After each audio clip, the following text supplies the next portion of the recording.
Hello दोस्तों, तो कैसे हैं आप लोग। आई होप आप लोग सभी मस्त होंगे, स्वस्थ होंगे और ज़बरदस्त होंगे। I am Mubarak Khan. So today we will discuss about sling test. Last topic जो अपन ने पढ़ा था परनीसियस एनीमिया, उसी को कैसे डिटेक्ट करते हैं, उसी के लिए जो टेस्ट किया जाता है उसको क्या बोलते हैं, अपन स्लिंग टेस्ट बोलते हैं। उसमें अपन बेसिकली ये जानना चाहते हैं कि परनीसियस एनीमिया का मेन रीजन होता है विटामिन B12 की कमी। तो यहाँ पर स्लिंग टेस्ट के अंदर अपन देखते हैं कि किस तरह से विटामिन B12 की डिफिशियंसी देखने को मिलती है इस बीमारी के अंदर। तो परनीसियस एनीमिया को डिटेक्ट करने के लिए अपन कौन सा टेस्ट करते हैं, स्लिंग टेस्ट करते हैं। इस टेस्ट के अंदर अपन क्या करते हैं, 24 आवर का यूरिन कलेक्ट करते हैं। 24 आवर का यूरिन कलेक्शन करते हैं, ठीक है। 24 आवर का यूरिन कलेक्ट करते हैं। उसके अंदर अपन देखना चाहते हैं कि उसके अंदर अगर 10% से ज्यादा विटामिन B12 प्रेजेंट है, विटामिन B12 प्रेजेंट है, देन ये इंडिकेट करता है कि वो टेस्ट नॉर्मल है, ठीक है। अब बात करते हैं, सबसे पहले मैं थोड़ा सा ये बता देता हूं आपको कि परनीसियस एनीमिया किसकी वजह से हो सकता है, डेफिशिएंसी किस किस कंडीशन की वजह से देखने को मिल सकती है। तो इटियोलॉजी क्या होते हैं परनीसियस एनीमिया के, वैसे तो अपन ने उस बीमारी में पढ़ लिया था डिटेल में, फिर भी बता दूं कि एक तो अपन डाइट में नहीं ले रहे, डाइट में नहीं लेने की वजह से हो सकता है।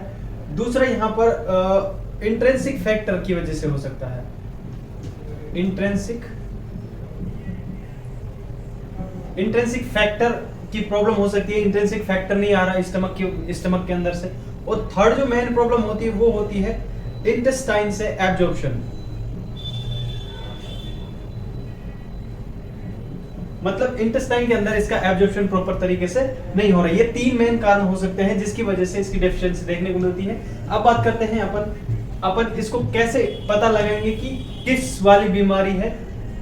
डाइट की वजह से नहीं हो रहा एब्जॉर्प्शन, मतलब डाइट की वजह से यहाँ पर डेफिशिएंसी है, या फिर एब्जॉर्प्शन की वजह से डेफिशिएंसी, या फिर परनीसियस एनीमिया की वजह से यहाँ पर डेफिशिएंसी। तो इसमें अपन पढ़ने वाले हैं इसका प्रोसीजर कैसे करते हैं, इसका किस तरह से पता लगाएंगे। सबसे पहले अपन को यहाँ पर 12 आवर के लिए बंदे को क्या करना है, एनपीएम करना है। एनपीओ मतलब नील पर ओस, किसी भी ओपनिंग से पर्सन को कोई भी अपन को फ्लूइड या फिर खाना वगैरह कुछ नहीं खिलाना है। तो 12 आवर के लिए सबसे पहले अपन ने क्या रखा, इसको एनपीओ रखा। सेकंड काम अपन क्या करना है, जैसे अपन ने इसको एनपीओ रखने के बाद अब अपन को यहाँ पर इसको आईएम रूट से विटामिन B12 दे देना है। Vitamin B12 non radio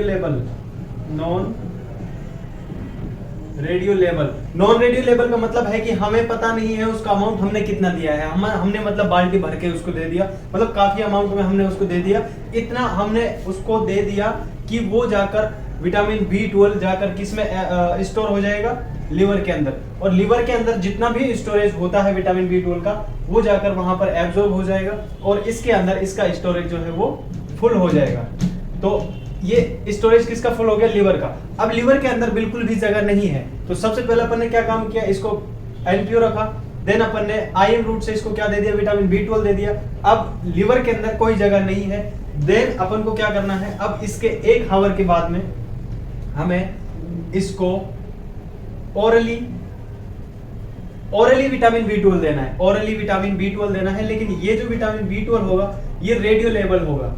radio level मतलब हमें पता होगा कि हमने कितना अमाउंट दिया है, हम चेक करेंगे, हमें एग्जैक्ट अमाउंट इसका पता होगा कि कितना अमाउंट हमने ओरली इसको दिया है। तो अब क्या होगा, जैसे ही देखो सिंपल, जब अपन ने इतना काम कर दिया, तो जैसे ही हमने इसको ओरली दिया vitamin B12, orally vitamin B12 अपन ने दिया यहाँ पर, वो कहां पर जाएगा, वो जीआईटी से कहां पर जाएगा, लिवर के अंदर। जीआईटी से एब्जॉर्ब होकर, अगर सारी चीजें प्रोसेस नॉर्मल है तो वो कहां पर जाएगा, जीआईटी में से एब्जॉर्ब होकर ये लिवर में जाएगा। लिवर में हमें पहले ही पता है कि उसका स्टोरेज हमने फुल कर रखा है, पहले से उसको फुल करके रखा हुआ है। तो यहाँ पर इसके लिए स्टोरेज की जगह नहीं है, तो ये कहां पर जाएगा, हमारे ब्लड के अंदर घूमता रहेगा। तो किडनी इसको पकड़कर, जो हमारी किडनी है वो इसको पकड़कर कहां क्या कर देगी, यूरिन के अंदर निकाल देगी, और यूरिन के अंदर इसका लेवल बढ़ा हुआ मिलना चाहिए हमें। अगर इसकी सारी प्रोसेस नॉर्मल है, एब्जॉर्प्शन अच्छे से हो रहा है, इंट्रिंसिक फैक्टर इसके अंदर नॉर्मल है, सारी चीजें अगर नॉर्मल है, तो ये हमें एट लास्ट हमें यूरिन के अंदर 10% से ज्यादा देखने को मिलना चाहिए, 10% से ज्यादा देखने को मिलना चाहिए। अगर ऐसी कंडीशन देखने को मिल रही है इसके बाद में, तो ये इंडिकेट करता है कि डाइट के अंदर हम कम ले रहे थे। मतलब अगर सारा प्रोसीजर करने के बाद में हमें यूरिन के अंदर इसका 10% से ज्यादा अमाउंट देखने को मिले, तो ये इंडिकेट करता है कि ये इसके अंदर डाइट में हम कम ले रहे थे, इसीलिए डाइट में कम होने की वजह से वो इंट्रिंसिक फैक्टर भी क्या करता अगर डाइट में नहीं ले रहे तो, और एब्जॉर्प्शन भी किसका होगा अगर अपन डाइट में नहीं ले रहे तो इसका अपन को पता चल गया कि ये डाइट में नहीं ले रहे थे। लेकिन अगर इसका अमाउंट नॉर्मल से कम आए तो यूरिन के अंदर, अब अपने पास दो रिजल्ट हो सकते हैं इसका प्रोसीजर होने के बाद में, या तो ये यूरिन में बढ़ा हुआ देखने को मिलना चाहिए या फिर ये यूरिन के अंदर कम देखने को मिलेगा। तो अगर बढ़ा हुआ देखने को मिला तो ये इंडिकेट करता है डाइट के अंदर कम ले रहे थे। लेकिन अगर कम देखने को मिले तो दो रीजन हो सकते हैं कम होने के। एक, या तो ये स्मॉल इंटेस्टाइन के अंदर एब्जॉर्ब नहीं हो रहा था, या तो ये इंटेस्टाइन में एब्जॉर्ब अच्छे से नहीं हो रहा था। दूसरा, या फिर ये स्टमक से इंट्रिंसिक फैक्टर नहीं आया, या फिर स्टमक के अंदर से इंट्रिंसिक फैक्टर नहीं आया। तो इन दोनों चीजों का पता लगाने के लिए कि प्रॉब्लम स्टमक में है या फिर स्मॉल इंटेस्टाइन में, इन दोनों को पता लगाने के लिए फिर से अपन को क्या करना है, फिर से अपन को प्रोसीजर को दोहराना है। प्रोसीजर को दोहराना है मतलब इसमें फिर से अपन पेशेंट को बोलेंगे कि भैया तू संडे को मस्त नहा धो के संडे को, इसको बोलेंगे अपन दोबारा से आने के लिए। फिर से अपन 12 आवर के लिए इसको क्या रखेंगे, एनपीओ रखेंगे। देन फिर से अपन इसको ओरली, पहले तो अपन इसको नॉन रेडियोलेबल विटामिन B12 दे देंगे ताकि उसका लिवर का स्टोरेज फुल हो जाए। देन उसके बाद में अपन ओरली देंगे, ओरली विटामिन B12 अपन इसको प्रोवाइड करेंगे। तो ओरली जब विटामिन B12 देंगे तो अब हम इस विटामिन B12 के साथ में इसको इंट्रिंसिक फैक्टर भी देंगे, इंट्रिंसिक फैक्टर। अब दूसरी कंडीशन में अपन ने क्या किया, इसको इंट्रिंसिक फैक्टर दे दिया। अब अगर अपन ने इंट्रिंसिक फैक्टर दे दिया तो हमें अब स्टमक के अंदर से इंट्रिंसिक फैक्टर लेने की नीड नहीं है। दैट मींस कि अब अगर ये जाकर कहां पर जाएगा, स्मॉल इंटेस्टाइन में जाएगा सीधे, और स्मॉल इंटेस्टाइन के अंदर जो स्मॉल इंटेस्टाइन का इलियम वाला पार्ट है वहां से ये एब्जॉर्ब होना चाहिए, और एब्जॉर्ब होकर ये ब्लड में लिवर के पास जाएगा। लिवर के पास जब जगह नहीं है तो ये कहां पर जाएगा, किडनी के पास, और किडनी के पास जाकर ये यूरिन के अंदर आएगा, और यूरिन के अंदर ये अपन को 24 घंटे के यूरिन को जब अपन कलेक्ट करेंगे तो उसके अंदर ये 10% से ज्यादा इसका अमाउंट मिलना चाहिए।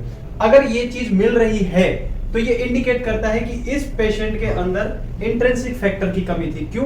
क्योंकि जैसे ही हमने विटामिन B12 के साथ इंट्रिंसिक फैक्टर दिया तो ये एब्जॉर्ब हो गया, और एब्जॉर्ब होने के बाद में ये 10% से ज्यादा देखने को मिला अपन को। तो ये इंडिकेट करता है कि इस पेशेंट में क्या था, इंट्रिंसिक फैक्टर की कमी।